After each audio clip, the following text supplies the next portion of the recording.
Good afternoon. This is All India Radio. I am Nishit Kumar, and with me is Anita Anand with the Midday News.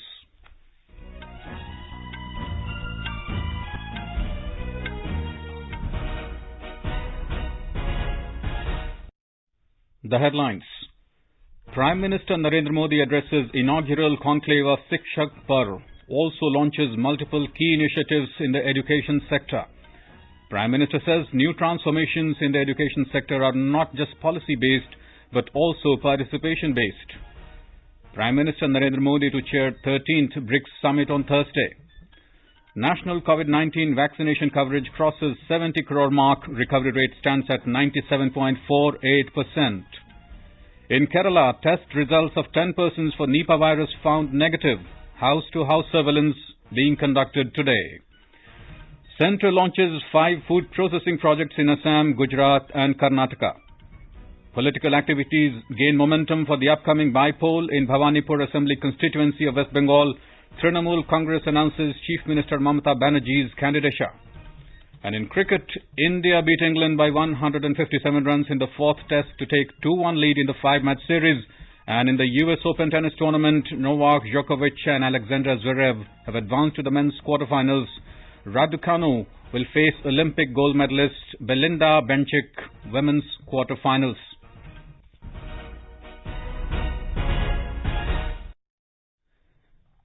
As the nationwide free COVID-19 vaccination campaign at government facilities for those above 18 years is underway, we advise our young listeners to get vaccinated and also help others get vaccinated. We also advise our listeners not to lower their guard as COVID-19 remains a threat to our health. Please stay at home unless it is essential to go out and continue to follow these 3 simple steps. Wear a face mask, maintain 2 gaz ki doori for social distancing and focus on hand and face hygiene. For any COVID-related information and guidance, contact national helpline numbers 011-2397-8046 and 1075. And now the news in detail. Prime Minister Narendra Modi called upon the private sector to come forward and contribute their bit in the educational sector. Mr. Modi said the government is tirelessly bringing vibrant changes in the educational sector to change the face of education. He said there is need to constantly redefine and redesign the teaching-learning process in order to make the education sector world-class. Prime Minister stressed that in this rapidly changing era, the teachers also have to learn about new systems and techniques rapidly. Bharat के शिक्षक दुनिया में जहां भी कहीं जाते हैं, अपनी एक अलग छाप छोड़ते हैं. इस वजह से आज भारत के युवाओं के लिए दुनिया में अपार संभावनाएं भी हैं. हमें आधुनिक एजुकेशन इकोसिस्टम के हिसाब से खुद को तैयार करना है और संभावनाओं को अवसरों में बदलना भी है. इसके लिए हमें लगातार इनोवेशन करते रहना होगा. हमें टीचिंग लर्निंग प्रोसेस को लगातार रीडिफाइन और रीडिजाइन करते रहना होगा. Speaking after launching multiple key initiatives in the education sector during the inaugural conclave of Shikshak Parv, the Prime Minister said education should not only be inclusive but also be equitable. He said that this is why the country is making technology like talking books and audio books a part of education. Indian Sign Language Dictionary, an audio and text embedded sign language video for the hearing impaired in conformity with the universal design of learning, talking books which are audio books for the visually impaired and school quality assurance and assessment framework of the Central Board of Secondary Education were launched on the occasion. Mr. Modi also launched Nishtha Teachers Training Program for Nipun Bharat and Vidyanjali Portal for facilitating education volunteers, donors and corporate social responsibility contributors for the school development. Mr. Modi said Nishtha 3.0 will encourage competency-based teaching, art integration and creative and critical thinking. He said the nation is preparing its teachers for these changes through the Nishtha training program. निष्ठा training programme के जरिए देश अपने teachers को बदलावों के लिए तैयार कर रहा है. निष्ठा 3.0 इस दिशा में अगला कदम है. हमारे टीचर्स जब competency based teaching, art integration, high order thinking और क्रिएटिव एंड क्रिटिकल थिंकिंग जैसे नए तौर तरीकों से परिचित होंगे तो वो भविष्य के लिए युवाओं को और सहजता से गढ़ पाएंगे. The Prime Minister expressed the hope that the National Digital Educational Architecture, that is NDIA, is going to play a big role by eliminating inequality in education. शिक्षा में असमानता को खत्म करके उसे आधुनिक बनाने में नेशनल डिजिटल एजुकेशनल आर्किटेक्चर यानी एनडीआर की भी बड़ी भूमिका होने वाली है। जैसे यूपीआई इंटरफेस ने बैंकिंग सेक्टर को रिवोल्यूशनाइज कर दिया है, वैसे ही एनडीआर सभी एकेडमिक एक्टिविटीज के बीच एक सुपर कनेक्ट का काम करेगा। एक स्कूल से दूसरे स्कूल में जाना हो या हायर एजुकेशन में एडमिशन, मल्टीपल एंट्री एग्जिट की व्यवस्था हो या एकेडमिक क्रेडिट बैंक और छात्रों की स्किल्स का रिकॉर्ड, सब कुछ एनडीआर के जरिए आसानी से उपलब्ध होगा। The Prime Minister said the initiative's launch will shape the future of the education sector. One of the initiatives, School Quality Assessment and Assurance, will not only make education competitive, but will also make students future ready. He congratulated the teachers who received the national awards and lauded their work under difficult circumstances. Highlighting the role of teachers, Mr. Modi said they do not consider their work as a mere profession, but teaching for them is a sacred duty. Union Education Minister Dharmendra Pradhan and Ministers of State for Education Annapurna Devi, Dr. Subhash Sarkar and Dr. Rajkumar Ranjan Singh were also present on this occasion. Prime Minister Narendra Modi will chair the 13th BRICS Summit on Thursday in a virtual format. The meeting will be attended by the President of Brazil, Jair Bolsonaro, President of Russia, Vladimir Putin, President of China, Xi Jinping, and the President of South Africa, Cyril Ramaphosa. The theme for the summit is BRICS at 15, Intra-BRICS Cooperation for Continuity, Consolidation and Consensus. India had outlined 4 priority areas for its chairship. These are reform of the multilateral system, counter-terrorism, using digital and technological tools for achieving sustainable development goals, and enhancing people-to-people exchanges. Kerala State Health Minister Veena George informed that test results of 10 persons suspected of Nipah virus infections were found to be negative. Briefing media persons in Kozhikode, Ms. George said the results are a matter of great relief at this stage. 8 samples were tested in National Institute of Virology, Pune, and 2 in the new lab in Kozhikode Medical College. The tests included the samples of the parents of the deceased boy who died due to the Nipah virus infection on Sunday. The minister said that the contact tracing is in full swing and a house-to-house surveillance in the region is being launched today. India today achieved another milestone in its journey to inoculate the country's population against COVID-19 disease. Union Health Minister Mansukh Mandavia said the country has administered 70 crore vaccine doses till now. The minister said of these, over 10 crore doses were administered in just last 13 days. Mr. Mandavia has congratulated all health workers and people for this momentous achievement. Yesterday, Prime Minister Narendra Modi had stated that India is administering a record 1.25 crore COVID vaccine doses every day. Prime Minister had pointed out that the figure was higher than the population of several countries put together. The country has reported over 31,948 new cases of COVID-19 in the last 24 hours. The ministry said over 42,000 people have recovered from the infection during the last 24 hours. The recovery rate currently stands at 97.48%. Daily positivity rate is reported to be at 2.05% and it is less than 3% for last 8 days. 290 deaths were reported in the last 24 hours. In Madhya Pradesh, more than 4 crore 91 lakh COVID-19 vaccine doses have been administered so far. Over 5 lakh 33,000 doses have been administered in the same period. Efforts are being made by the state government to expedite the work of vaccination in flood-affected districts of Gwalior, Chambal divisions. More from our correspondent. Chief Minister Shivraj Singh Chauhan has said that the vaccination work to protect against corona has reduced in the flood-affected districts to some extent. He has instructed officials to expedite vaccination work in Gwalior and Chambal divisions. The state government is also launching mega vaccination campaign on September 17th. On the birthday of Prime Minister Narendra Modi, an action plan has been made to vaccinate maximum number of people on this day. Meanwhile, the state reported 11 new cases, including 9 in Jabalpur and 2 in Bhopal. The number of active cases in the state is 125. Pooja P. Vardhan, AIR News, Bhopal. Tamil Nadu government has informed Madras High Court that restrictions for Vinayagar Chaturthi celebrations have been imposed based on the instructions of the Union government in view of COVID-19 spread. The Union Home Ministry had advised Chief Secretaries of all states to take suitable measures to avoid large gatherings during the coming festive season and, if required, impose local restrictions. Small temples will be kept open and worship idols will be collected by staff of the Hindu Religious and Charitable Endowment Department and will be immersed in a water body in a regulated manner. The state government has also banned public gatherings at Basant Nagar Holy Shrine for St. Mary's Festival to be held tomorrow. Already, worship places of all sorts are banned for the public on Fridays, Saturdays and Sundays due to COVID-19 pandemic. In West Bengal, political parties are getting prepared for the upcoming by-poll in Bhawanipur Assembly constituency in Kolkata. While Trinamool Congress has been conducting workers' meeting and graffiti in favour of their candidate, state-level leaders of the BJP will be meeting today to discuss the party candidate. Meanwhile, Congress has also hinted at fielding their candidate for the prestigious contest, and it has been conveyed to the AICC.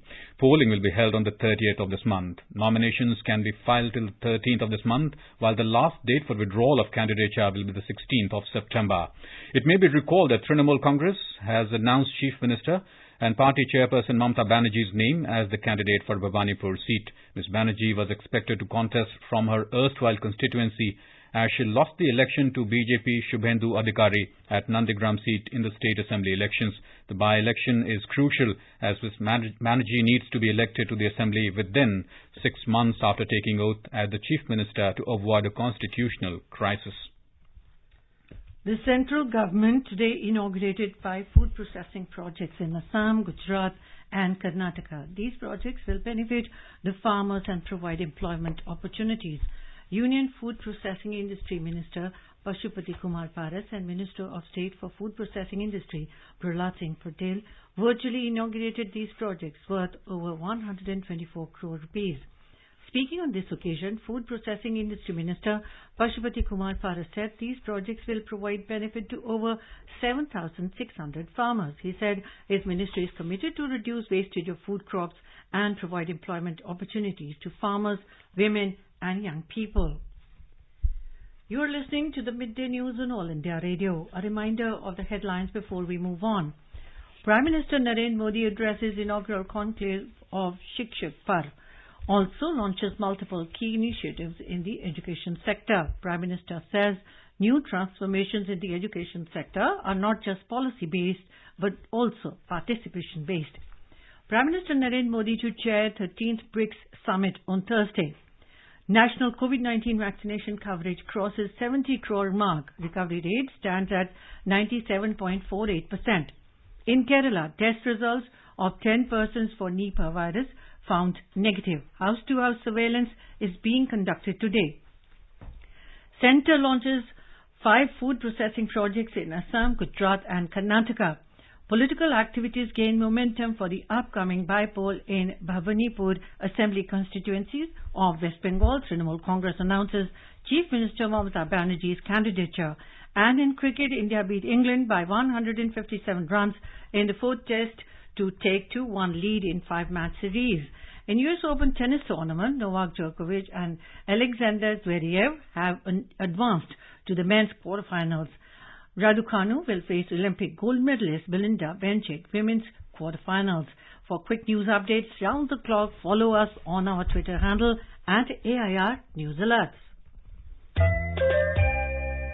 चलो मिलकर एक शुरुआत करें, चलो एक फैसला आज करें, मास्क नहीं तो टोकेंगे, कोरोना को रोकेंगे, चलो एक इरादा करते हैं, चलो कुछ वादा करते हैं, मास्क नहीं तो टोकेंगे, कोरोना को रोकेंगे. Welcome back to the Midday News. The Chinese Foreign Ministry yesterday remained silent on a media report claiming that the Taliban has invited China, Pakistan, Russia, Turkey, Iran and Qatar to attend the new government formation ceremony in Afghanistan. Responding to a media report on this issue, the Chinese Foreign Ministry spokesman Wang Wenbin declined to comment. He reiterated China's stance on the Afghan issue and said that China supports Afghanistan in forming an open, inclusive, broadly based government, upholding moderate and prudent domestic and foreign policies, and live in good terms with the neighboring countries. China's Afghanistan policy is evolving in coordination with its all-weather ally Pakistan and Russia, which also shares borders with Afghanistan. Beijing, which has kept its embassy open in Kabul along with Pakistan and Russia, is awaiting the formation of a government by the Taliban to decide on recognizing it amidst firm indications by the US, the UK and other Western countries that they will not be in a hurry to endorse the new government in Kabul. In Afghanistan, Taliban have promised a more inclusive government that represents Afghanistan's complex ethnic makeup, but women's condition is unlikely to change. They have issued diktat saying women attending universities must wear an abaya robe and niqab. A local news agency in Afghanistan reported that university classes started in the country, but with certain curtain of separation. A photo posted on Twitter by a news agency shows male and female students sitting in a classroom with curtains between them. Karnataka Chief Minister Basavaraj Bommai has expressed happiness over BJP's performance in Belagavi, Hubballi, Dharwad and Kalaburgi City Municipal Corporation elections. The BJP has won a clear majority in the Belagavi Municipal Corporation, ousting Maharashtra Ekikaran Samiti. This is the first time in the history of the urban local body that elections were held on the basis of party affiliation. In Hubballi Dharwad Municipal Corporation, the BJP has emerged as the single largest party, and in Kalaburgi a fractured mandate has come out. Chief Minister Bommai has said that in Hubballi Dharwad, their candidate will become the mayor with the help of independents, and in Kalaburgi, the party will seek the support of JDS to get the post of mayor. Karnataka Chief Minister Basavaraj Bommai is on a two-day visit to New Delhi to meet the central ministers to seek funds for various government programs.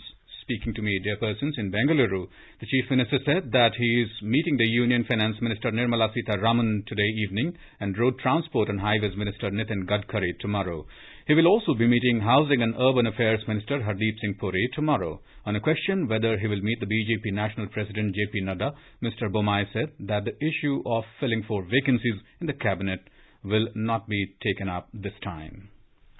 Minister of State for Railways Rao Sahib Danve today flagged off a special train for Ganesh Festival from Dadar station in Mumbai. MLA Nitish Rane has named it as Modi Express. It has a capacity of 1,800 passengers and no fare is being charged from them. It will run between Dadar and Savantwadi. Railways has planned various special trains for devotees visiting Konkan region for celebration of Ganesh Festival. Heavy rainfall is reported in various parts of Maharashtra. Rivers and dams in various districts are overflowing and water is being released. 1 person died and 3 were seriously injured in a rain-related incident in Satara. 2 people drowned in Yavatmal, out of which the body of 1 person is recovered. The Met Department has issued an orange alert for almost all districts of Konkan, Marathwada, Western Maharashtra region. Heavy to very heavy rain is expected in these parts in the next 2 days. Prime Minister Narendra Modi has greeted Prime Minister of Israel, Naftali Bennett, the friendly people of Israel and Jewish people around the world on the occasion of Rosh Hashanah. Rosh Hashanah, also known as the Jewish New Year, is one of Judaism's holiest days. Information and Broadcasting Minister Anurag Thakur today said that India and Bangladesh enjoy strong and historic ties and they will be further strengthened. He said this after meeting his Bangladesh counterpart Dr. Hassan Mahmood in New Delhi. Mr. Thakur also said Bangladesh and India share historic ties. Bangladesh is celebrating 50 years of liberation and India is also celebrating 75 years of independence. As our nation celebrates the 75th year of independence, a series of events are being organized by the government as part of Azadi Ka Amrit Mahotsav. To commemorate the occasion as Jan Utsav, All India Radio News brings its listeners a special quiz on India's freedom movement and its glorious history. The quiz is being conducted every Monday and Tuesday in the morning news since the 16th of August and will continue until the 15th of August 2022. India Post has joined hands as the logistics partner with All India Radio News for the Amrit Mahotsav quiz.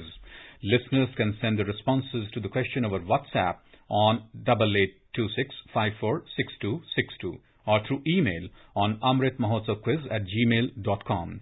One lucky participant will be selected as a winner and will be announced in tomorrow's morning news. Winner will be awarded an e-certificate and a token prize. Let's listen now to our special program, Azadi Ka Safar.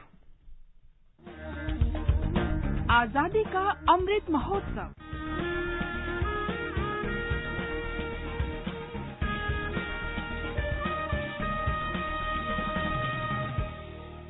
आजादी का सफर with AIR News. India's glorious fight for freedom is one of the greatest struggles the modern world has ever witnessed. AIR News brings you a glimpse of the valiant struggle every day. Mahatma Gandhi participated in the second Roundtable Conference this day in the year 1931 in London. To review the working of Government of India Act 1919, the Simon Commission was appointed in 1927. The report of the Simon Commission became the basis of discussions held in Britain to consider the future constitution of India. These discussions were held in a series of meetings in 3 sessions and were known as the Roundtable Conference. The first session, which started in November 1930, had 73 representatives from all Indian states and all parties except the Indian National Congress. Indian National Congress was waging a civil disobedience movement against the colonial British government. The second session from September 1931 was attended by Gandhiji as the Congress representative. It failed to reach an agreement, either on the constitution or on communal representation. The third and the last session was held in November 1932, was shorter and less important, with neither the Congress nor the British Labour Party attending. It was the result of deliberations at the Roundtable Conferences that the British government came up with the Government of India Act 1935, which established provincial autonomy in India. Today is also the death anniversary of a prolific writer and freedom fighter, Ram Briksha Benipuri. Ram Briksha Benipuri hailed from Muzaffarpur in Bihar. Benipuri took active part in the agitation against the Rowlatt Act and participated in the non-cooperation movement. Benipuri was a leading light of the Congress Socialist Party. He had also been the president of the Provincial Kisan Sabha of Bihar and the vice president of the All India Kisan Sabha. At the 50th session of the Congress held at Faispur in 1937, he moved a resolution on the abolition of zamindari. While imprisoned in Hazaribagh jail, he also initiated a campaign, Janehu Todo Abhiyan, against casteism. Benipuri was also a close associate of Jayaprakash Narayan. It was Benipuri who helped Jayaprakash Narayan escape from the Hazaribagh Central Jail in 1942. Ram Briksha Benipuri was a prolific writer. Benipuri's first writing was published in 1916 in the paper named Pratap from Kanpur. The papers he edited were Tarun Bharat, Kisan Mitra, Golmaal, Balak, but the publication of Yuvak in 1929 made him more popular. His stories picture the true rural life of North Bihar. His dramas covered mostly ancient events. He wrote Amba Palai during his detention in the Hazaribagh Central Jail. On this day in 1933 was born Ella Bhatt, a pioneer in women's empowerment and grassroots development. Ella was born in Ahmedabad. As a teenager, she was influenced by the freedom movement, which was at its peak then. Influenced by the Gandhian philosophy, Ella pursued the path of non-violence and self-reliance. She is also known as the gentle revolutionary because of the way she brings women's issues to the forefront without resorting to violence. Ella Bhatt founded the Self-Employed Women's Association in India in 1972. She was awarded the Raman Magsaysay Award for Community Leadership in 1977. The Government of India also awarded Ella Bhatt with the civilian honour of Padma Shri in 1985 and the Padma Bhushan in 1986. She has served as a member of the Indian Parliament from 1986 to 1989. Ella Bhatt is associated with a group called The Elders. The Elders is an independent group of global leaders working together for peace, justice and human rights. Ella is particularly involved with the initiative on equality for women and girls, including on the issue of child marriage. Ella Bhatt has been honoured with the prestigious Radcliffe Medal and the Indira Gandhi Prize for Peace, Disarmament and Development 2011 for her lifetime achievements in empowering women through grassroots entrepreneurship.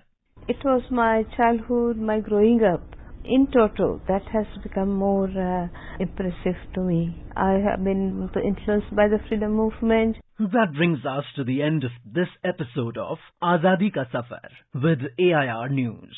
See you in the next episode tomorrow.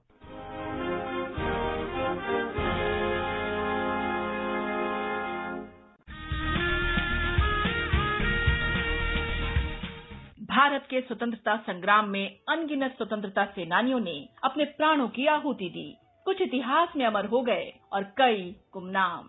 आजादी के अमृत महोत्सव के अंतर्गत 75 कड़ियों की श्रृंखला में हम उन वीरांगनाओं की बात करेंगे जिनका योगदान कभी भुलाया नहीं जा सकता।